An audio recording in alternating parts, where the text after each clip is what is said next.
Coming to a YouTube channel near you.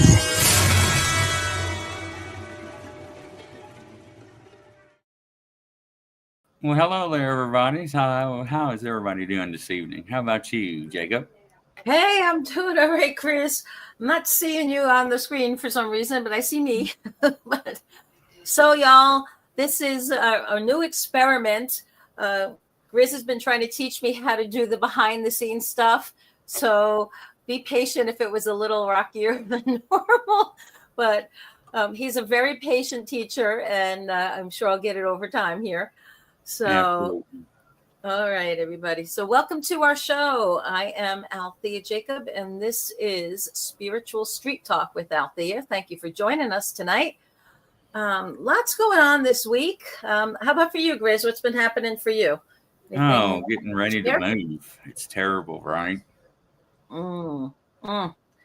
It's you know what got me when I was moving was how darn expensive boxes were. Like you take for granted, like it's just cardboard, right? It's like, oh my gosh. But that's where Costco and your local liquor store become your best friends because you can get all kinds of big boxes from them to help. But yeah. So one of the things I wanted to talk about today for anybody who's read the news, whether you're a Catholic or not, there's a new Pope. And this is the first time an American cardinal, and he was the cardinal from Chicago, so a Midwest man, has become a pope. And I believe he chose Pope Leo. I think was what he chose. But anyway, that's kind of a big deal in the Catholic world. But also he's somebody that is the Pope's not just a figurehead, right? Because he's both a political personage, because Vatican City is a huge city that he's in charge of, as well as being the spiritual shepherd for everybody.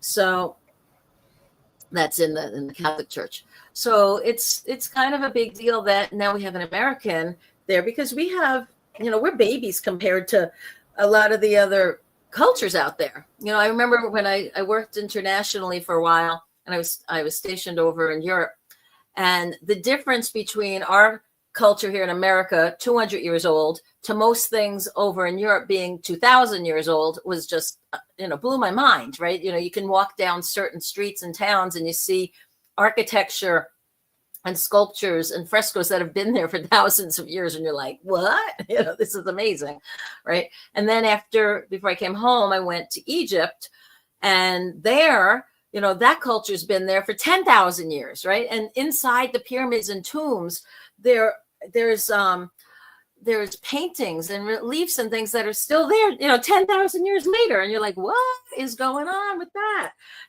So we have that newness, that maybe the unconventional, out of the box thinking, which is why America became so successful and became that shining beacon on the hill, right? Because we had that sense of entrepreneurism and, trying to, have the ability of the American dream, right? If you work hard, you can create whatever you want and get out there. And so it'll be really, really interesting to see how this new Pope takes those American sensibilities and brings them to bear as his role of the leader of the Catholic Church.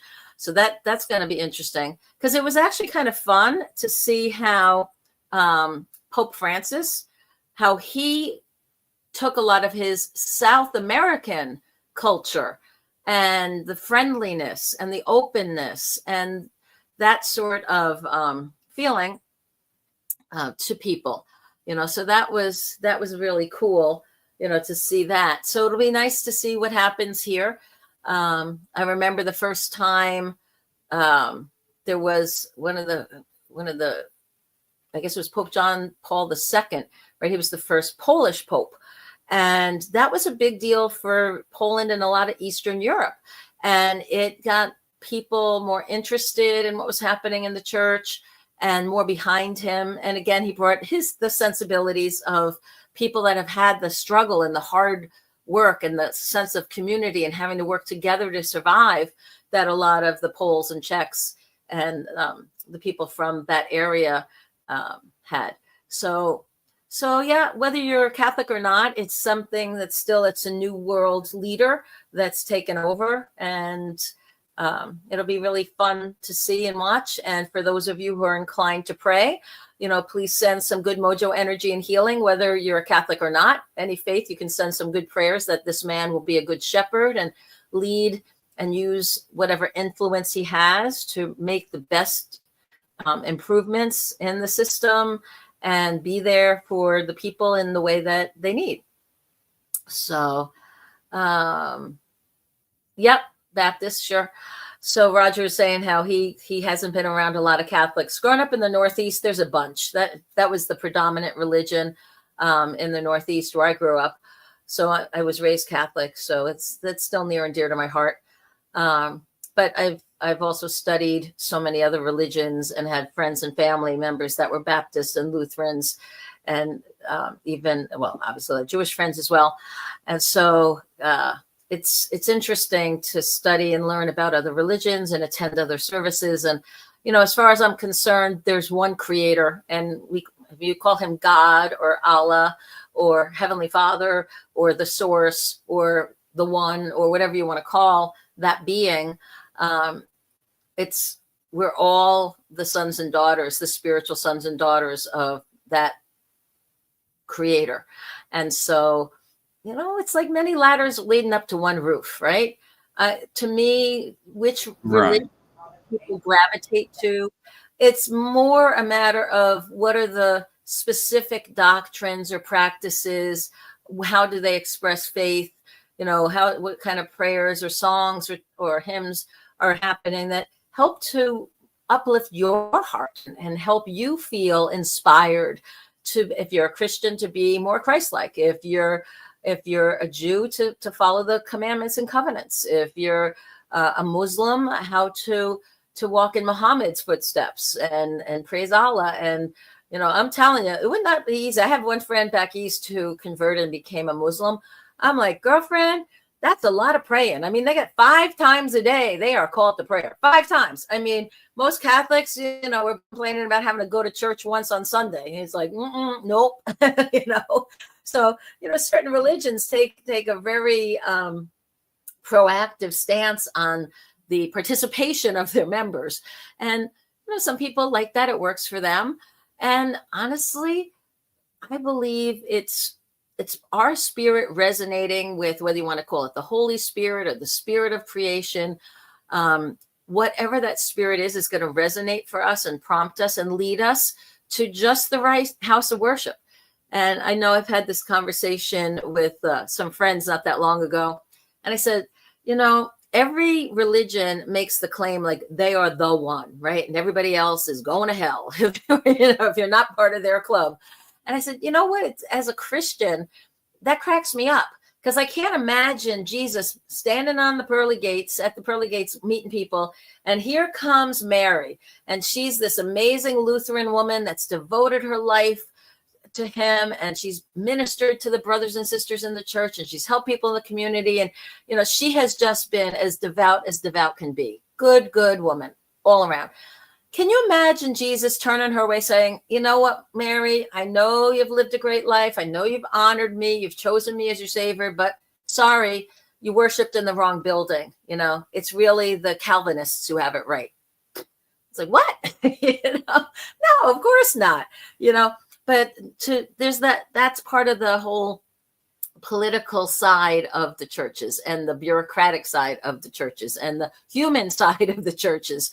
You know, so to me, whatever floats your boat, you know, if you're a pagan and you're out there worshiping nature and following the cycles of the moon, if that makes you a better person and more effective in shining your light and sharing your love and sharing your gifts, go for it. You know, I think it's too easy for people to judge. Hey, you're not in my club, so I don't like you, or you're not like me, so, you know, oh, you're strange. It's like, why don't we have a little bit more love and compassion and tolerance? And even if it's not for us, you know, whatever their particular choice is, understand that it's their choice, and it's the vehicle or the system that their soul prompted them to use in order to get closer to God, the Creator, the Holy Spirit, Spirit in general, or just to fulfill the purpose of their soul. And it may not be permanent. I've kind of drifted through several different religions over the years, you know, depending on the relationships I was in and the different family members that were closer at that time or not.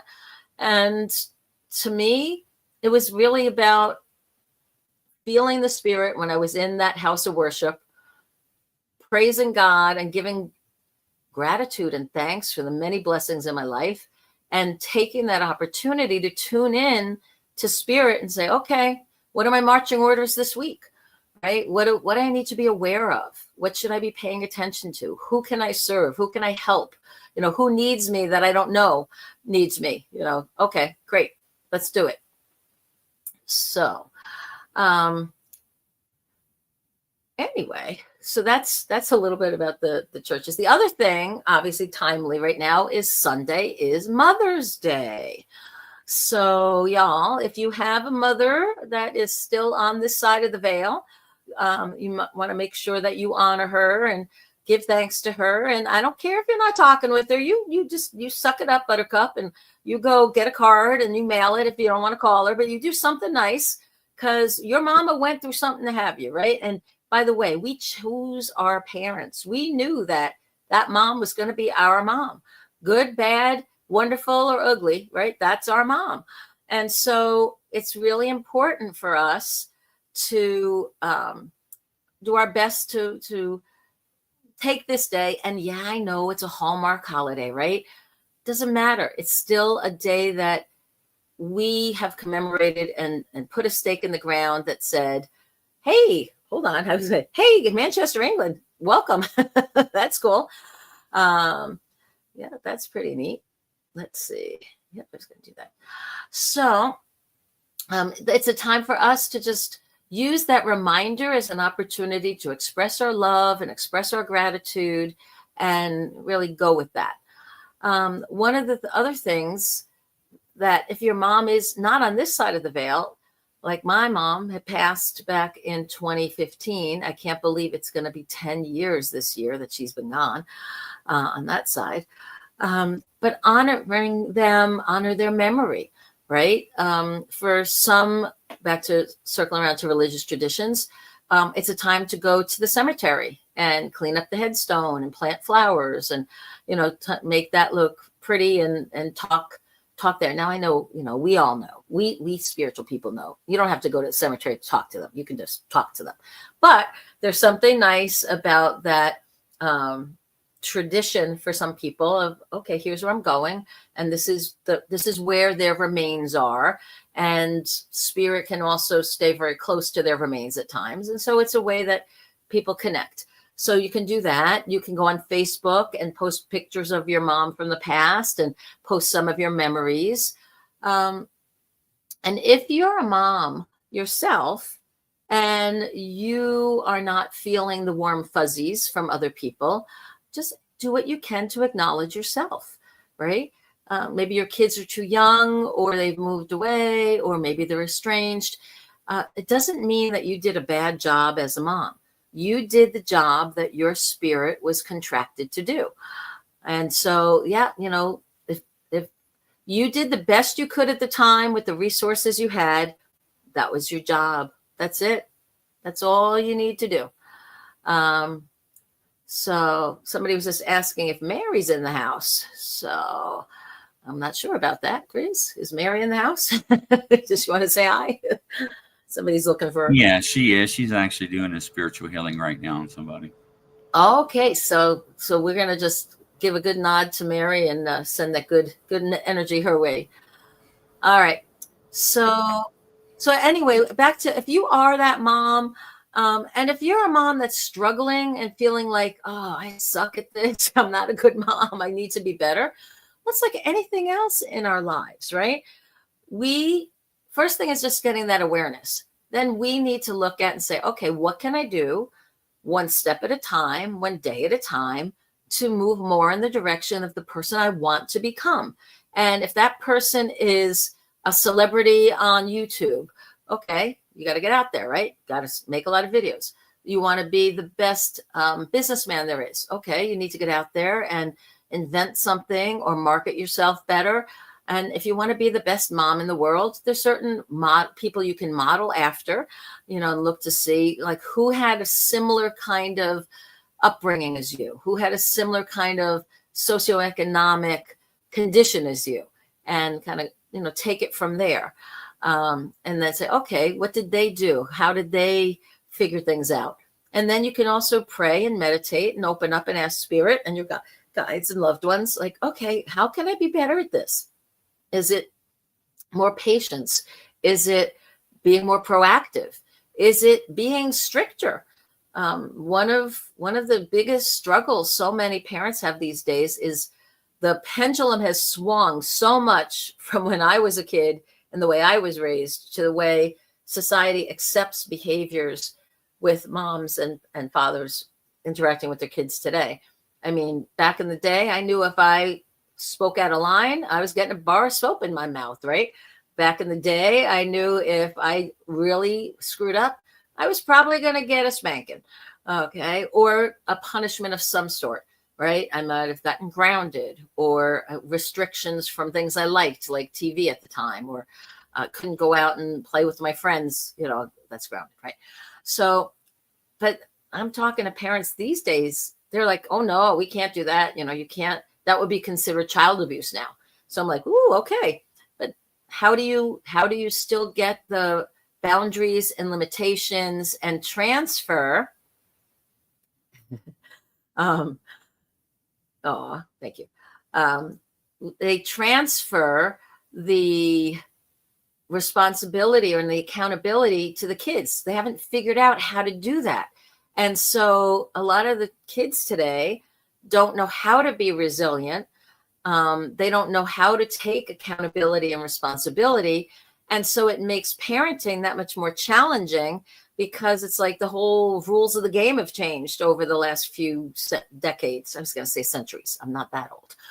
So, hey, so I've been talking a little bit about the Catholic Church and about the new Pope and about Mother's Day.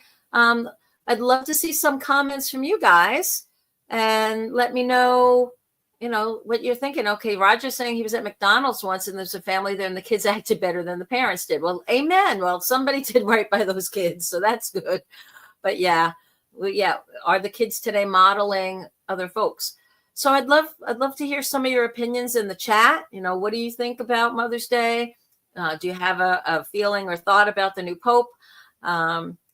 Before I go on to the topic for tonight, and our topic of spiritually fighting for fairness, and go through the messages for today.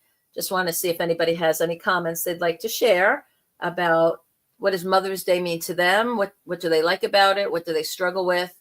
Or if you'd like to make a comment about the new Pope, and is that even something that you can see affecting you or your life in any way? So let's give a second for some comments.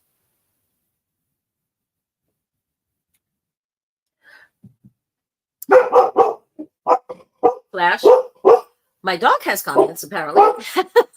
Flash, buddy, that was just me. So my wonderful watchdog didn't notice when a friend of mine actually came into the house, and it wasn't until we were halfway up the stairs, but I put my cup of tea down on the counter next to me, and now all of a sudden he's in Cujo mode. Mr. Flash. Well, lay down, buddy. You go kennel, okay? Be a good boy. Thank you. I know he's 12 and he's not quite all there as much as he used to be. He's a good boy though. All right. So I don't see any comments there. Let's see. Show comments. Let me see. Is anybody? I don't see anything else. Okay. I don't know. All right. So tonight, I want to talk a little bit about spiritual fighting for fairness. And okay, here we go. Oh, geez. Virgil, sorry to see that. Okay, his mom died from pancreatic cancer. Yeah, that is a rough one. That's a really tough way to go. And that's one of the few that they really can't treat well with any of the chemotherapy or radiation or that sort of thing. So yeah, my prayers are with you there, sir. That's awful. But one of the things, with most Catholics, one of the keys there, like with most most Christian religions, is that we know and believe that we will be reunited with our loved ones on the other side of the veil. And some people call it heaven and some people call it nirvana. But we believe that on that other side, we will have that reunion. And so when somebody is suffering, like your mom did there, Virgil, in some ways it can be a blessing when they pass over, because at least their suffering is over. But it still sucks to lose your mom, and it still is painful to have to deal with the loss of someone who is so influential. And that kind of cancer usually is fast. I had a great uncle who came down with pancreatic cancer. And from the time he was diagnosed, which we thought was fairly early, to the time he died, it was only 4 months. And so it was just like, what? How could it be that fast? And it can be for certain types. So we definitely send you some good prayers and good mojo, and just think fondly of her. And one of the best things that we can do to honor our moms is to talk about some of the funny things. How was your mom quirky? All right. What is some of the funniest things she ever said or did? What was the most embarrassing thing she ever said or did? What was the most tender, loving moment you can remember that you shared with her? Right.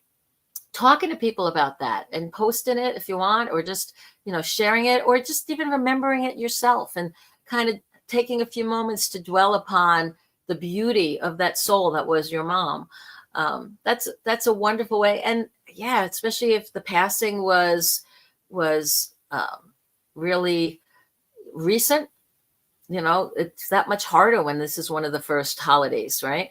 their birthdays, Mother's Day, Christmas, all the holidays, right? Because mom is the matriarch and typically the one who drives all the social gatherings and is so influential, during making all those things happen, that their absence is felt tremendously. And sometimes it's even hard for other females in the family to kind of step up and try to put on that mantle of, okay, mom's gone, but we want to keep the traditions alive because those meant so much to her. So, just do the best you can, whether it's really recent or even like in my case where it's been 10 years. And for some people, it could be many, many more. This is a part. Oh, you're welcome. This is a part of death is the part of life that reminds us to live, honestly, right? If we didn't have people with terminal diagnoses that start to step back from it and say, oh, wait a minute, I don't have time to waste. I can't suffer the fools. I have to focus on what's important. And, we all are terminal, guys. I don't know anybody. Well, I personally don't know anybody who's not had to go through that process, right? Or will have to go through that process. I don't know too many people that have even claimed like, oh yeah, I'm just going to transcend and I'm not going to have to die. I'm just going to turn into my other spirit self. And it's fun in the movies. We see that, right? In some of the Jedi movies and in even in some of the Thor movies, right? Where Odin, is there 1 minute and he says, okay, it's time for me to go. And next thing you know, there's all this like stardust, glittering in the sky. And you're like, oh, Odin's gone, right? So supposedly when we get to a certain level of mastery, we can choose to have our spirit leave our body.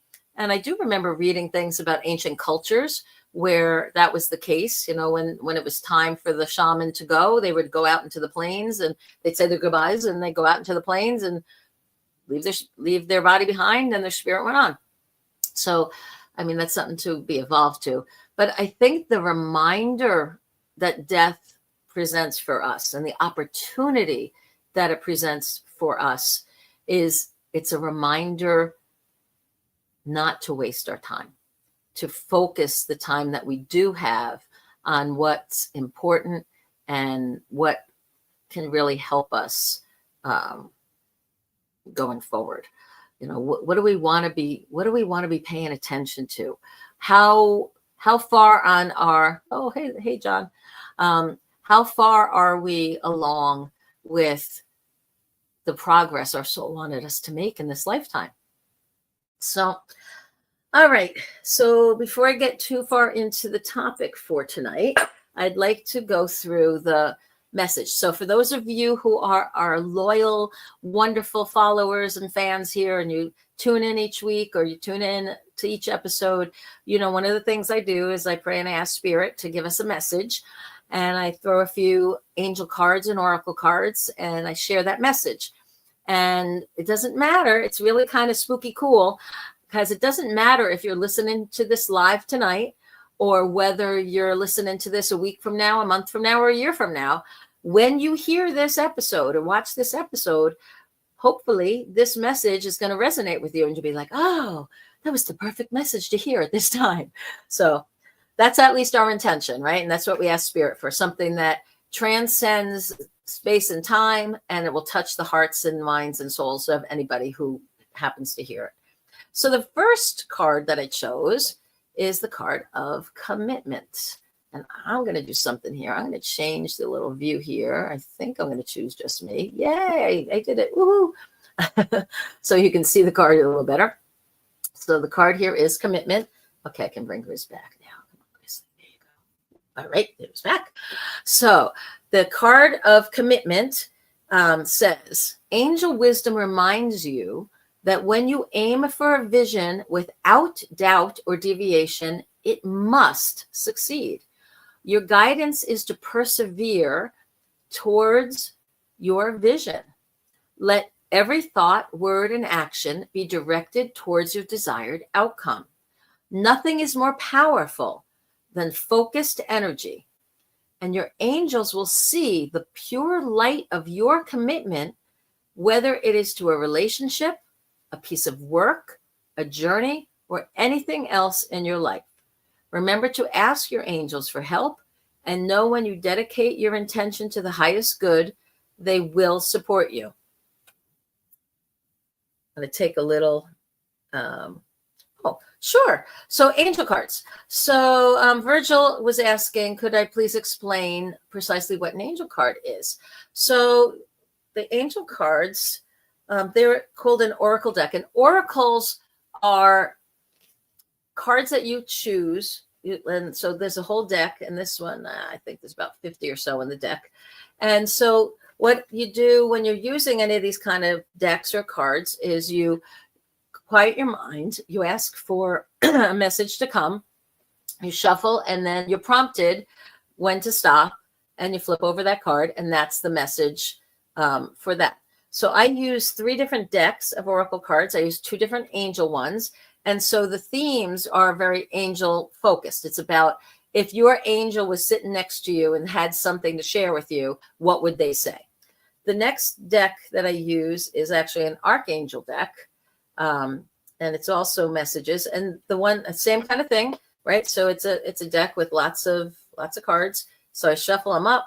And then this particular one that came up for tonight was the card of entrepreneur. And this one says, self-employment suits your disposition and intentions. Working for yourself allows you to better follow your intuition and divine guidance. We are your co-workers and teammates who remain loyally by your side to ensure your success in all ways. So those 2 actually go very nicely together, right? One follows the next. So when you have that, when you have that sense of commitment, and you have that sense of being clear about what you want, your angels can help you, and they can partner with you.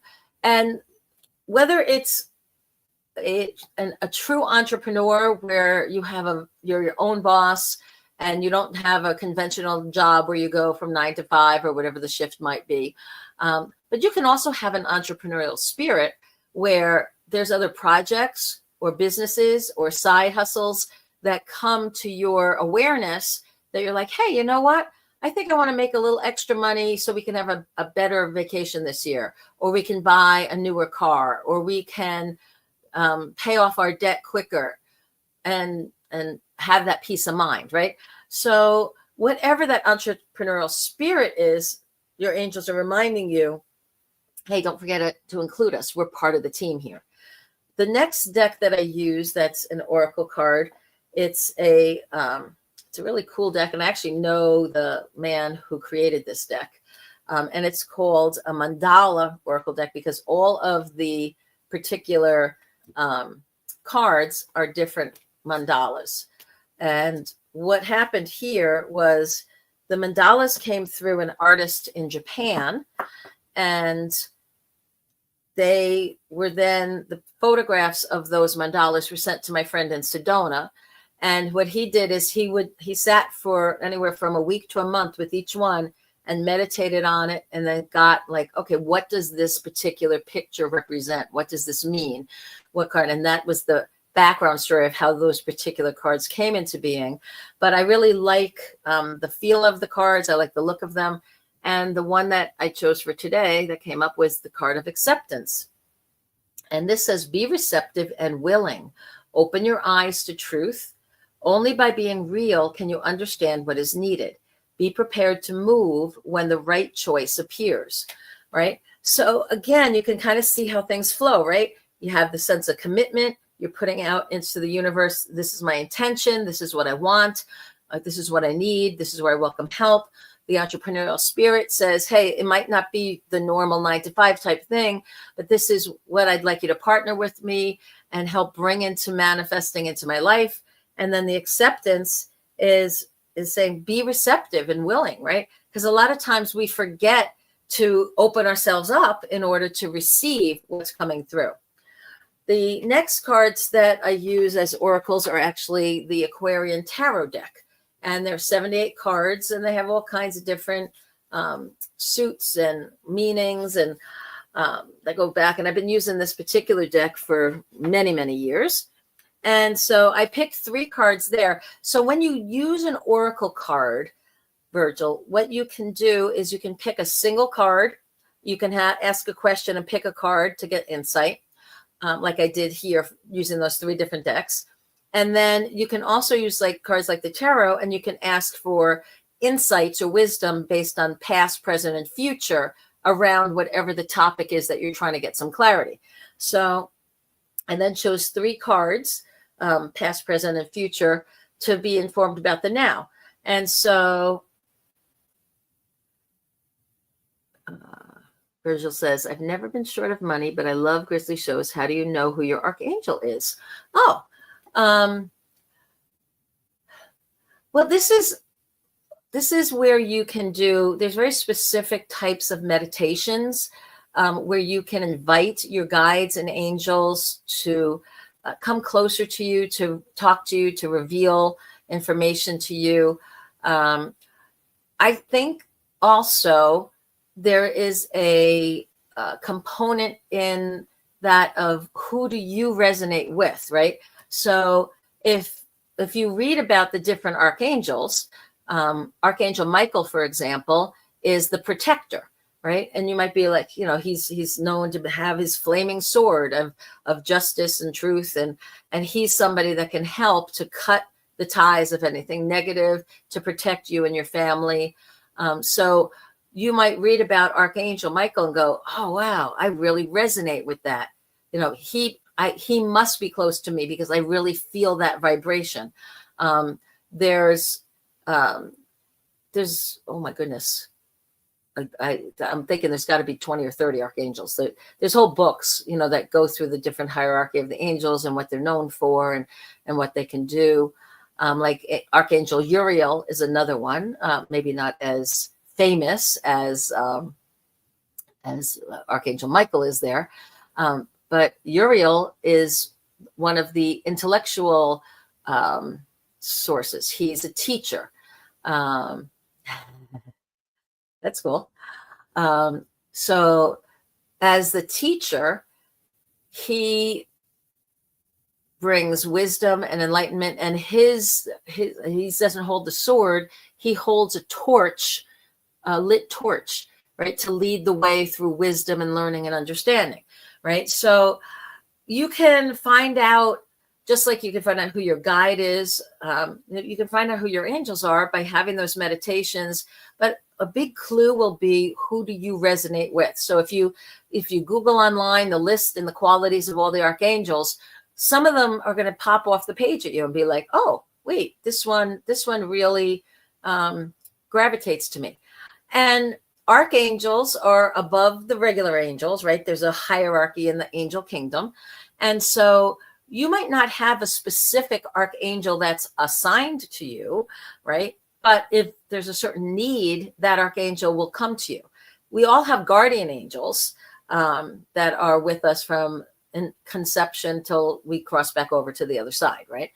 And then there's angels you can invite to be around you, day to day, that are there to help you and swoop on in, when you need it.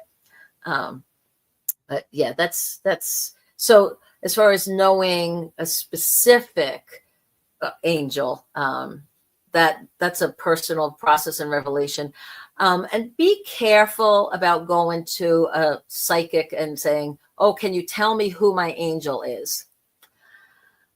Yeah, they could tune in and get it, but you want to make sure you take ownership from, does it make sense to you? Does it feel right in your heart? Does it ring true in your gut? So if it goes ding, ding, ding in all 3 places, okay. If they say that Archangel Gabriel is your guy, wonderful.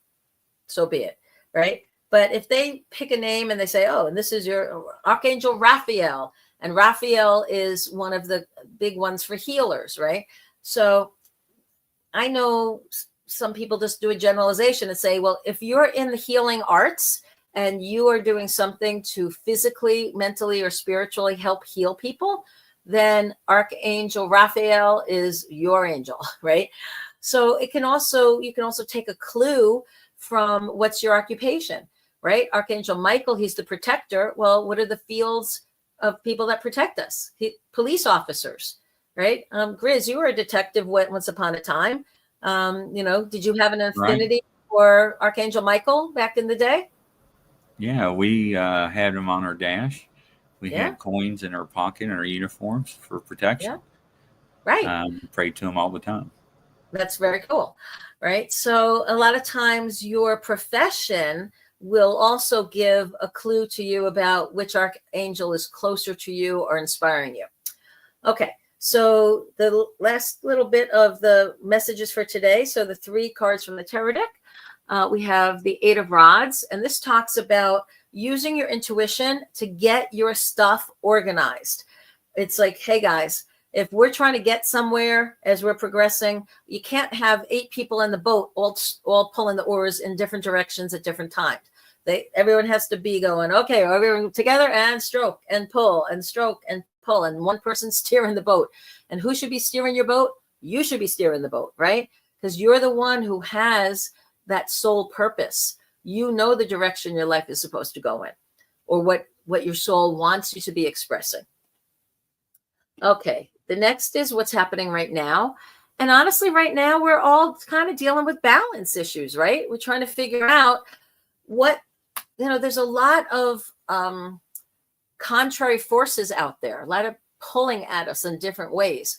And part of what we need to do is figure out, how do we come to a point of balance despite the craziness in the world around us? And I know we talked about this in other episodes as well. But one of the things to do is look at the 5 aspects. And the 5 aspects of balance are your money and toys, your health, your relationships with others, your spirituality, and time, that balance of work, rest, and play. So if you hear that list and go like, balance of work, rest, and play, I have no time to play. Okay, that's a hint. Let's get that in balance, right? Use your intuition, get the team all pulling together, focus on what you need to get balanced. And what that leads us to, the future, is justice. That is the karmic justice of you reap from what you sow, right? You plant the good seed, you get the good harvest. Especially if you plant a good seed and you tend to it, you weed around it, you're paying attention to it, you're watering it, making sure it's getting good sun, right? It's not I plant a seed once and then I can walk away. For any of y'all that have done any gardening, it is much more involved than just throw a seed in the ground and then, whoops, look, there's vegetables in 3 months, right? We have to work at it. And then I didn't pre-do it. I figured I'd pop open to see what came to us today. And what I opened up to was the channeled writing called Infinity. Our finite minds try to grasp the ungraspable we have created. Through volition, acts of choice, and grace, we find ourselves in this present time and in this place. The gift of life, of conscious awareness of who we are and why we are here, is a sacred journey shared by all. Despite infinite expressions, the truth remains the same. We are all one, and through love, we help each other to find our way back home. So this is Portal to Potential. It's a book that I published a year ago of writings that came through spirit. I basically was taking dictation and writing as fast as I could. And it's filled with inspirational thoughts, as well as chapters that ask questions to ponder, to help you get back on track in your life, to make sure you're living the full measure of your creation, and even just asking questions about, like, who are you anyway? What are you doing with your life? How are you cultivating the gifts, your spiritual gifts? How are you shining your love? How are you being kind to yourself as well as one another? And then there's some random thoughts about things like there's no judgment in spirit. So it's so important that we forgive each other. Okay. So on that note, I want to get to the spiritual fighting for fairness, right? And one of the hardest things that I know I have a trouble with is when I see bullies, or I'm on the receiving end of bullies. So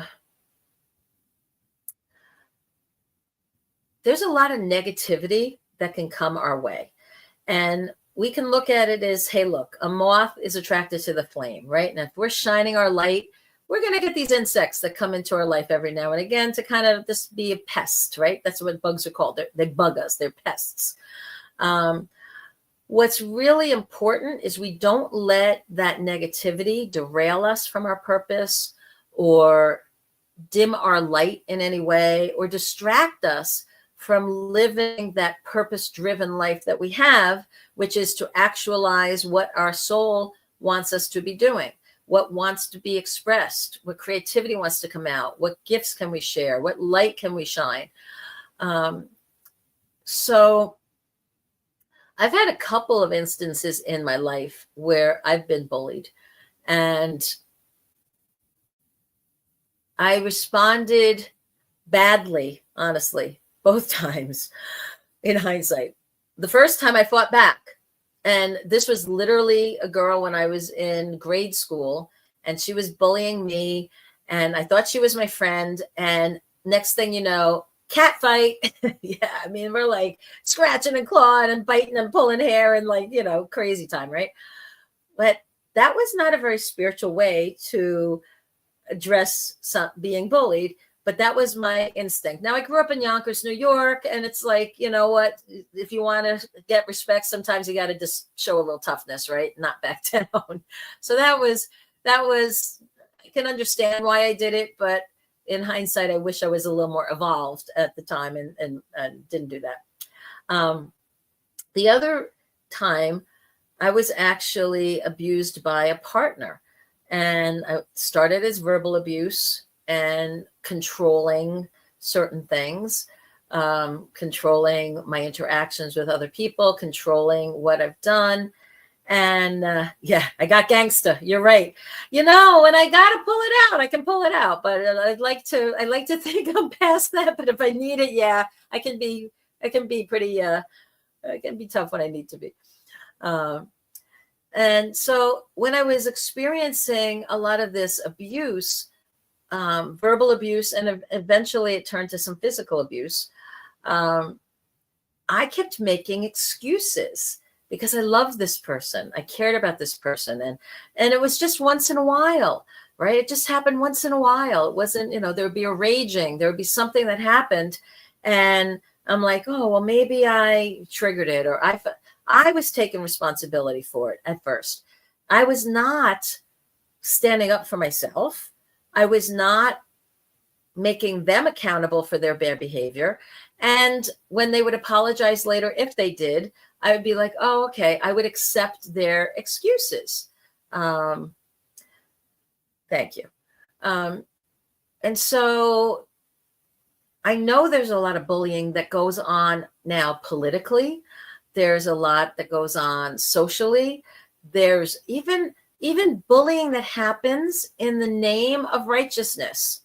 It's called cancel culture, right? People that believe that they're on the right side and they've made up their minds that this business should be closed or this person is bad or whatnot, right? So I think it's really important for us, if we are on the receiving end of bullying, to not let it destroy our soul or to distract us or dim our light.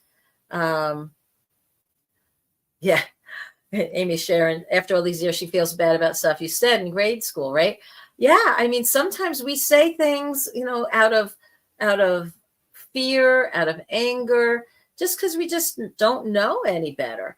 Yeah, and narcissism, right? Narcissists tend to, and when you say that, Absolutely. I think back to the person that was abusing me, and in hindsight, I'm like, oh my God, I didn't realize what a narcissist he was. And it was all about him. And if I didn't meet up, well, I wasn't good enough. So I deserved whatever the punishment was that I was getting.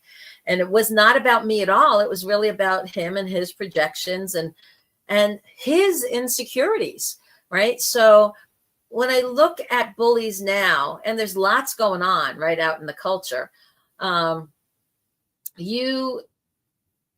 the best way to deal with it in many ways is to avoid it. Don't put yourself in that position. If you find yourself in the presence of one, remove yourself from that position. If you're in a relationship with somebody who's doing that, I will tell you right now, it is not something you can fix just by letting time go by. You can't pray it away. You can't wait it out. Once they've crossed that line to abuse and being bad in their behaviors towards you and their words towards you, there's really not a lot of getting things back on track. And so honestly, I think I would spiritually ask you to meditate on it, pray on it, and get yourself out of that situation. And if you're like, oh no, but I love him or her and I really don't want, to end this. Okay. If you can't win, oh, there you go. Right. If you can't win, if they're not even willing to go to counseling or to be honest when they're, doing some kind of therapy together with you, they don't see it. They don't see it in themselves. And many times they are non-apologetic. I can think of a certain politician who is never wrong. And even when he's wrong, he's still right. Right. And that's part of his shtick. It's like, never apologize. And that's what they were teaching, in business school, to never say you're wrong, never apologize, because it makes you vulnerable. It's like, yeah, but you know what? In real life, in a relationship, it's good to be vulnerable, right? That's what that intimacy is about. That's what that connection is about. So if you find yourself in that situation with the bully where you're being bullied, one of two things. One is get yourself out of it, or if you can safely do so, you stand up to the bully. Because most bullies, when they're confronted about their bad behavior or tactics, and they're forced to look at that mirror through your eyes, it can sometimes shock them into being a better person. It can sometimes end that craziness that's going on. So what I would say is, ask for help, and sometimes also ask for professional advice. One of my dearest friends recommended, there was a YouTube video of this female doctor, psychotherapist, talking all about the nature of narcissistic relationships and the impact on the non-narcissistic spouse or partner. And I watched a few of them and I'm like, whoa, it just like really blew my mind. And I was like, okay, so there's all kinds of stuff out there that you can watch or listen to, even if you don't have the resources to go to a therapist yourself or a counselor yourself, and just kind of bouncing things off other people. Like, hey, is it normal? Does your husband or boyfriend do this? Does your wife or girlfriend do that? Just talking to people and finding out, like, I just thought this was usual. I didn't know that this isn't happening all the time. And then when somebody hears that and they're like, oh, no. Now you have an ally. Now you have somebody who can be that support system for you. Because one of the things a bully tries to do is alienate you from other people. They tend to be very controlling of your time and who they'll let you be with outside of their influence. And so, there's lots of red flags to see on that. But the biggest thing that we can do is not allow that behavior, not to take it on as though, oh, it's my fault. If I was better or more loving, he wouldn't abuse me. If I was better or more loving, she would not hurt me the way that she's hurting me. If I was a better man or a better provider, she would be a better wife. If I was a better woman, he wouldn't be having affairs. No, it's not necessarily your lack that's creating their bad behavior. So be really careful before you take on the burden and responsibility of the other person's bad behavior and trying to say, oh, well, it's my fault. Take a really hard look at that and say, wait a minute, what did you say or do that might, in any other relationship that would have been perceived as poking the bear? And if you weren't intentionally poking the bear and trying to elicit a response out of that partner, and they just erupt and make it that you're the reason why, there's something else going on there. And you do not want that to become a distraction or to hurt you or to prevent you from shining your light and being the wonderful person that you are in the world. Remember, if you're watching or listening to this show, you have a purpose. You have a light to shine. You have spiritual gifts to share. You have that mission of kindness. You're part of the kindness brigade, right? Go out there each week and figure out, how can you be kinder to the people in your life? How can you practice acts of kindness to other people? How can you help others? How can your light help other people out of the darkness? How can your experiences in the quicksand and how you finally figured out how to get out of it help your friend or neighbor who's in quicksand now, right? So, we're here to help each other. And when you're getting shut down by the bullies, and by the way, if one of you that's listening here tonight happens to be the bully, and you're like, geez, I don't know why I do this. I don't know why I explode. Please pray on it. Please go talk to a therapist, talk to a trusted advisor, talk to somebody that can be a mentor to you to help you figure out, okay, what is it about me that gets triggered because I don't like that version of myself when I start to rage, or I go into anger, or I take advantage of this wonderful partner. And instead of being loving and supportive, I turn into this evil version of myself, right? And, we all have moments, guys, girls, ladies, gentlemen, right? We all have moments where we okay, I wish I had a do-over. Well, we do have a do-over most of the time, right? We have those moments of the coulda, shoulda, wouldas. Okay, we learn, we love, we move on. That's our job, right? You don't give yourself a guilt trip about it. You just resolve and resign yourself that I'm going to do better at this next time. Okay, so speaking of next time, we're already at the hour. Man, this time goes flying by, guys. Yeah, Thanks so much. So fast. Thank you for joining us again. I do want to make an announcement, though. Can I tell them about the new Monday show? Is that okay to announce it before it's official? Absolutely. So here's the fun. I'm going to be hosting a Monday morning show, 9:00 Eastern, and it's going to be called Grace and the Grind. And it's going to focus a little bit more on the practical sides, the life coaching sides of how do you get through life and your day with some spiritual overtones. So it's the complement to this show. So this show is spiritual street talk. It's focusing on all the spiritual aspects and bringing in and peppering into the real world and what do you have to go through in your life. But the focus is on the spirituality. That show, the focus is going to be on day-to-day living. What are you dealing with? What questions do you have? How can we help get a start? And so it's the grace that can come as we're trying to go through our day and the grind of that day and that week. So feel free to look for us. It's going to start on Memorial Day, and we're going to go from there. So please do join us. And thank you. Yes, John, life is learning. And yes, absolutely. Absolutely. Anything you want to add there, Grizz, before we end the show tonight? No, it's been a fabulous show. I can't wait to see the new show to begin. Okay. And like I always say, from coast to coast around the world, Godspeed, everybody. We'll see you on the next one. We love you. Thanks for joining us. And remember to click, share, like, subscribe, all that good social media stuff. Tell your friends. We love y'all. Have a great week. Bye-bye.